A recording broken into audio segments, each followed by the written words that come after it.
Sementara itu pemirsa, pasca kebakaran yang melanda Gedung Serbaguna Sri Melayu Jumat lalu, saat ini kondisi gedung alami kerusakan dan perlu dilakukan renovasi. Atas hal tersebut, 2 acara yang harusnya digelar harus dipindahkan ke lokasi lain.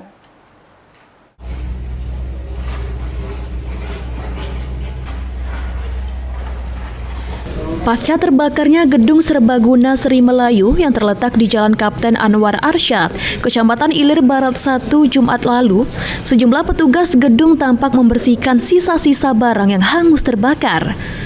Ismail Umar selaku pemilik Gedung Serbaguna Sri Melayu memastikan jika acara yang akan berlangsung minggu nanti akan tetap berjalan, yakni penyambutan jemaah haji.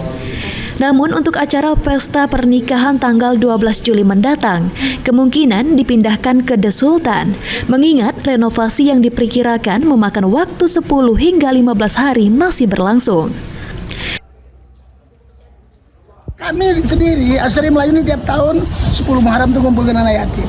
Jadi besok dipindah ke depan. Dipindah kemana Pak? Ke depan Sri Melayu itu lah. Besok ya acaranya?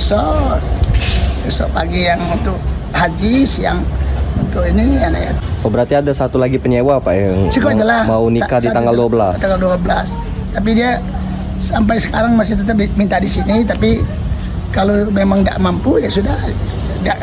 Dia senang dengar itu, tapi dia tidak mau, jangan sampai terlalu beban di kami kan. Oh, berarti dimundurin jadwalnya Pak ya? Tidak, tetap di tanggal 12.